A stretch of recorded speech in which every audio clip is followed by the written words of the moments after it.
RBI Grade B is one of the most competitive exams in India. Vacancies 100 से भी कम और number of aspirant 1 lakh से भी ज़्यादा. हर साल बढ़ता हुआ competition.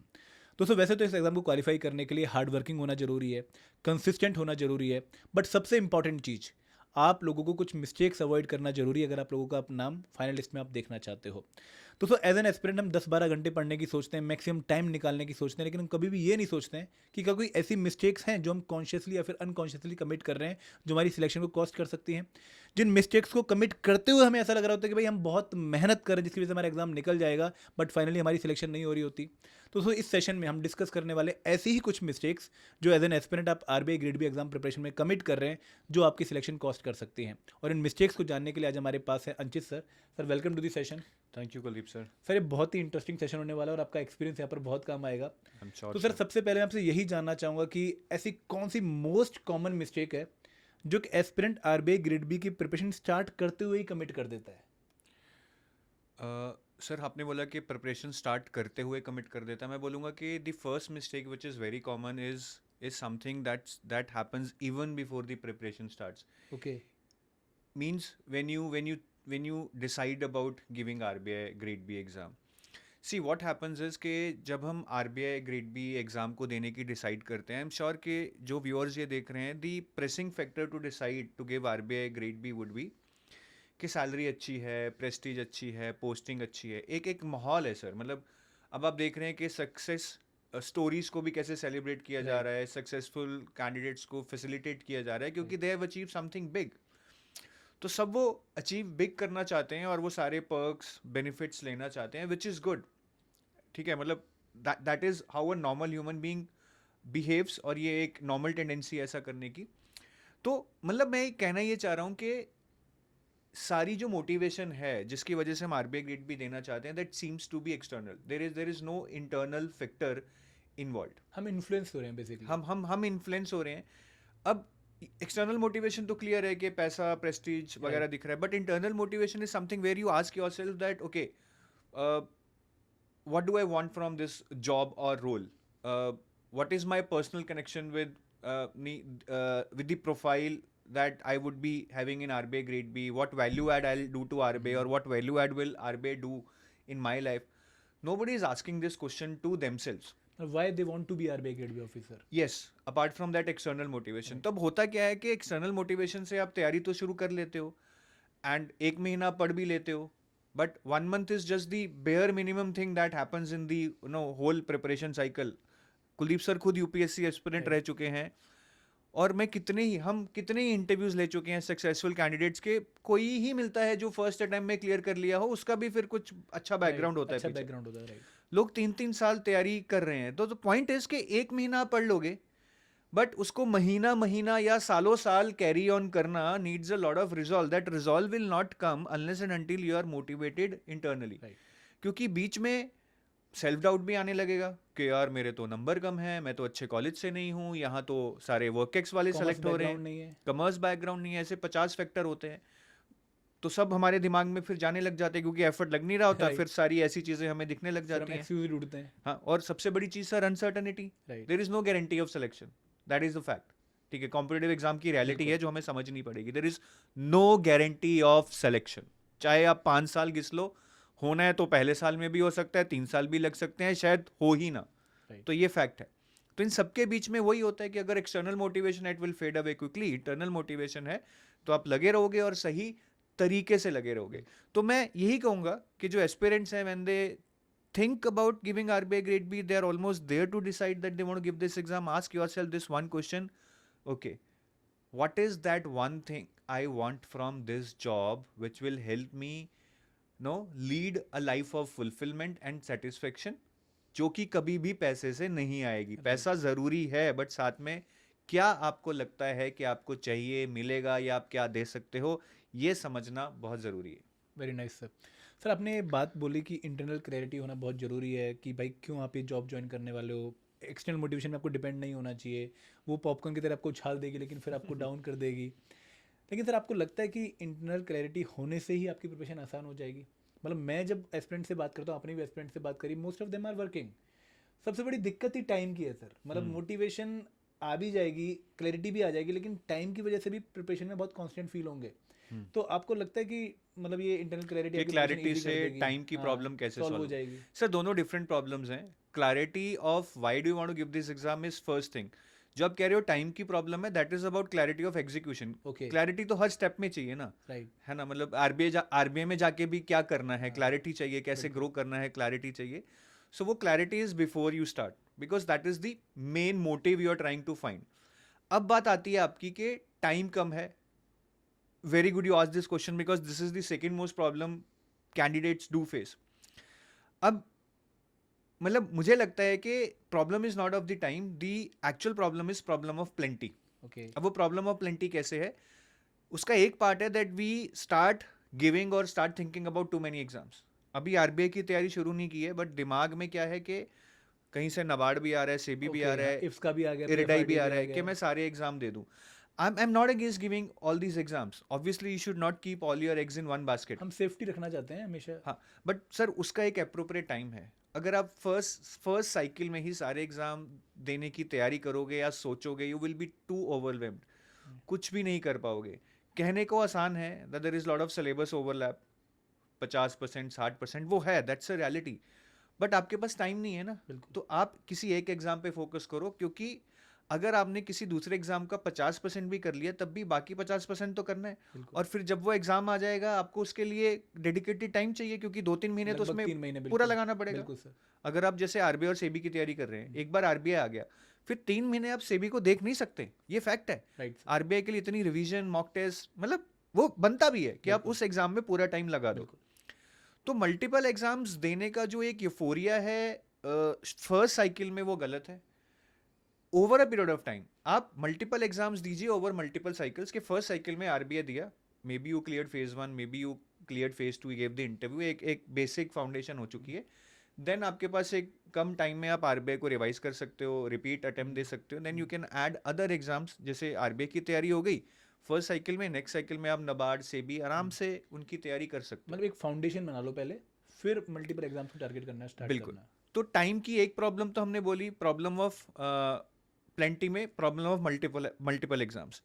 Then problem of plenty में ही एक और प्रॉब्लम है, which is the problem of too many sources. Right, बहुत बहुत कॉमन है सर ये प्रॉब्लम. अब क्या होता है कि जितनी ज़्यादा क्लैरिटी है कि एग्ज़ाम करना है, एक मोटिव है, उतना ही ज़्यादा फिर हमें लगता है कि अब बेस्ट देना है, राइट, कि अब कोई ऐसा चीज़ नहीं छोड़ना है, किसको बोलते हैं कि नो स्टोन अनटर्न्ड, राइट, कि बस ये करना है. और उसमें क्या होता है कि फिर हम बहुत सारे सोर्सेज के पीछे में भागने लग जाते हैं. एक फोमो आ जाता है सर. सबसे पहले तो आप एक कोर्स ले लेंगे, बिल्कुल, ठीक है, आप एक कोर्स पढ़ने लग गए. फिर क्या होगा, आपको कोई टॉपर का वीडियो दिख हाँ, गया. या दोस्त से फोन पे बात करी, एक नया कोर्स पता लगा। बिल्कुल, दोस्त ने बोला यार उस कोर्स में वो अच्छा है, हाँ, आपने वो भी ले लिया. फिर एक टॉपर का वीडियो देखा, उसने बोला मैंने वो पढ़ा था, आप वो भी पढ़ने लग गए. फिर यूट्यूब पे आप गए, यूट्यूब ने कुछ और रिकमेंड कर दिया, आप वो भी फ्री में देखने लग गए. So what is happening is that because of this easy access, I would say, which has come to us due to this online thing, what we are doing is we are trying to consume too many things. और वो Right. consume नहीं हो रही हैं, rather we are just collecting. Right, Collecting too many PDFs, collecting too many videos, collecting too many courses, laptops में folder बना hard रखे disc हैं. बढ़ती जा रही हाँ, है। टेलीग्राम पे इतने PDF आ रहे Right. हैं. तो that is just costing you time, है ना, that is just costing you time. तो उसका मेरे हिसाब से that is not bringing you any clarity, because clarity comes from declutterization. कि आप मतलब Right. कम पढ़ो, उसको ज़्यादा रिवाइज करो, उसको अच्छे से समझो. I think that is the best way to approach your preparation. Sir I agree with you कि एक सब्जेक्ट की 10 बुक पढ़ने से नहीं होगा, लेकिन एक बुक की 10 बार पढ़ने से होगा.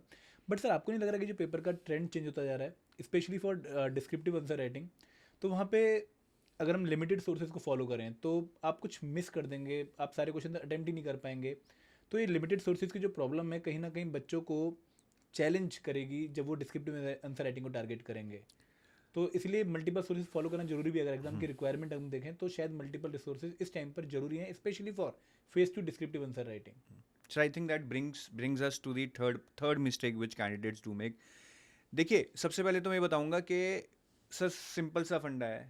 अगर कोई चीज़ एक अच्छे कोर्स में नहीं है, suppose I mean there is 80-90% probability वो दूसरे में भी नहीं होगी। Agree agree. मतलब जो चीज़ बिल्कुल ही बाहर से आ जाती है वो कहीं नहीं होती है, और जो चीज़ बिल्कुल एक्सपेक्टेड हो रही है वो हर जगह होती है। बिल्कुल। 19-20 का फर्क होता है, मैं आपको साफ बताऊं। और दूसरी चीज़ मुझे लगता है डिस्क्रिप्टिव राइटिंग में the problem is not about के बहुत ज़्यादा कंटेंट पढ़ के बहुत ज़्यादा आप अच्छा कर लेंगे। You already have plenty of content even if you have one course, आपको उससे क्लैरिटी भी अगर मिल जाए। उसके बाद प्रॉब्लम एक्चुअल में क्या है, प्रॉब्लम इज ऑफ आर्टिकुलेशन। अब हमने दिल्ली में जब ऑफलाइन इंटरव्यू लिए थे, लोगों को कितना नॉलेज था सर, काफ़ी। But the moment they were starting their answers they were totally cluttered sir, totally cluttered. मतलब उनको खुद ही समझ नहीं आ रहा था कि क्वेश्चन क्या था और हमारा आंसर कहाँ जा रहा है। So I think descriptive answer is about articulation, it's not about what you know, it's more about how do you present it. क्योंकि उसने तो सिर्फ वही देखना है जो आपने डिस्क्रिप्टिव आंसर में लिखा है या आप इंटरव्यू में बोल रहे हो। ये प्रॉब्लम ज़्यादा इंटरव्यू और डिस्क्रिप्टिव राइटिंग में ही आएगी। सो यहाँ पे लोगों को आर्टिकुलेशन सीखनी पड़ेगी। Articulation is mainly about that how do you structure your thoughts and how do you present them. ये बहुत प्रैक्टिस से आएगा। Like if I am speaking with you, we are able to structure our thoughts. Maybe शायद कुछ unstructured भी बोल रहे हैं, बट ऐसा नहीं है कि हम बिल्कुल ही एक्स बोल रहे थे फिर हम ए पे जंप कर गए, राइट। तो ये structuring of thoughts is very very important, and how to present it is the next important thing rather than going for too many sources for descriptive writing. Sir आपने बिल्कुल सही बोला कि आर्टिकुलेशन होनी जरूरी है, स्ट्रक्चर होना बहुत जरूरी है, बट आपने एक बात और भी बोली कि आर्टिकुलेशन प्रैक्टिस से आती है, बट सर लोगों के पास टाइम नहीं है। मतलब पहले ऑब्जेक्टिव पे फोकस करना, फेस टू के लिए ऑब्जेक्टिव प्रिपेयर करने के बाद फिर डिस्क्रिप्टिव आंसर राइटिंग पे जाना, प्रॉब्लम अगेन टाइम की है सर। तो आपको लगता नहीं कि मतलब ये बहुत बड़ा इशू है टाइम का अगेन, जो बच्चे जिससे स्ट्रगल करते हैं? Sir there is no doubt कि टाइम एक प्रॉब्लम है, बट उसी के लिए हम सोल्यूशन डिस्कस कर रहे हैं। Actually I mean your question is very relevant कि मैं टाइम के बारे में तो पहले डिस्कस कर ही चुका हूँ कि टाइम का प्रॉब्लम ऑफ प्लेंटी से ज़्यादा रिलेटेड है, we can resolve it. Next I think even if it's a problem of time के ठीक है, अब मुझे ऑब्जेक्टिव भी करना है, डिस्क्रिप्टिव भी करना है, चाहे लिमिटेड सोर्सेज से करना है, तब भी मैं स्ट्रगल कर रहा हूँ। I think there comes the fourth mistake which people do, which I call a 3-pillar mistake. आपकी प्रिपरेशन के सर 3 पिलर्स हैं। One is syllabus PYQs, second is revision, and third are mocks. Okay. और ये मतलब जैसे गाड़ी के 4 पहिए होते हैं, तो आपकी प्रिपरेशन के 3 पिलर्स हैं। ऑटो है बेसिकली, ऑटो है, आप ये समझ लो, ठीक है। वैसे RBI वाले तो मर्सिडीज की बातें करेंगे, ऑटो उनके लिए बहुत छोटी चीज़ है। बट इसमें से एक भी पिलर अगर आपका वीक है तो मतलब आपकी प्रिपरेशन लड़खड़ा जाएगी। अब है क्या कि काफ़ी लोग क्या होते हैं, 3 तरह के एस्पिरेंट है। एक तरह के एस्पिरेंट है जो बहुत पढ़ते हैं सर, यस सर, ठीक है, चलो वो मल्टीपल सोर्सेज से पढ़ रहे हैं, एक सोर्स से पढ़ रहे हैं, जितना टाइम है उसके अकॉर्डिंग पढ़ रहे हैं। बट प्रॉब्लम क्या आएगी कि अगर उनको PYQs के बारे में नहीं पता, आप जितना मर्जी सिलेबस कर लो, you don't actually know that what RBI is asking, exam requirement meet नहीं कर पाते, आप फोकस ही नहीं कर पाओगे व्हाट इज रेलेवेंट। बिल्कुल है ना, आप जो होता है कि 20-80 प्रिंसिपल नहीं लगा पाओगे, आप कुछ भी नहीं कर पाओगे, आप बस पन्ने पढ़ रहे हो without even realising, without even prioritising. तो कहानी आपको पता है कितनी मुश्किल हो जाएगी। फिर दूसरे तरह के एस्पिरेंट हैं सर के पढ़ रहे हैं, चाहे चलो रेलेवेंट पढ़ रहे हैं, but they are not revising. अब there is a famous Ebbinghaus curve sir, you would have known. तो वो क्या कहता है कि हम एक हफ्ते के बाद कोई भी चीज़ पढ़े, एक हफ्ते के बाद हमें सिर्फ 25% याद रहता है। तो आप समझिए कि कोई आप एक हफ्ता आपने कोई चीज़ पढ़ी और एक हफ्ते के बाद almost you have forgotten everything. So what kind of feeling you would generate कि यार इतना एफर्ट भी लगाया और सब मैं भूल गया हूँ। और ये एक रिसर्च थ्योरी है और ऐसा ही होता है। That's why we keep discussing कि सर याद नहीं रह रहा है। So what is happening in this case is when you are not revising, that you are learning a lot, but it is not sticking into your mind. लग रहा था कि बहुत मेहनत कर रहे हैं, लेकिन कुछ काम का नहीं वो दिमाग में स्टिक नहीं हो रहा है। तो एक और डर बैठ रहे हैं। तो दूसरे तरह के लोग ये होते हैं कि पढ़ रहे हैं बट रिवाइज नहीं कर रहे हैं। और तीसरे तरह के लोग हैं सर अगेन जो पढ़ भी रहे हैं, शायद रिवाइज भी कर रहे हैं, लेकिन they are not giving mocks. और उनके मॉक्स देने के अलग रीजन है कि एक बार सिलेबस पूरा हो जाए तभी देंगे, जो कभी नहीं पूरा होने वाला। या फिर मॉक्स देंगे, अगर मार्क्स कम आ गए तो डर लगेगा। भाई डर लगेगा तो क्या, इंप्रूवमेंट तो हो जाएगी एग्जाम में, तो मतलब अवेयर रहोगे कि क्या करना है। और सर मॉक्स देने इसलिए भी ज़रूरी है कि नॉलेज एक पार्ट है आपकी प्रिपरेशन का।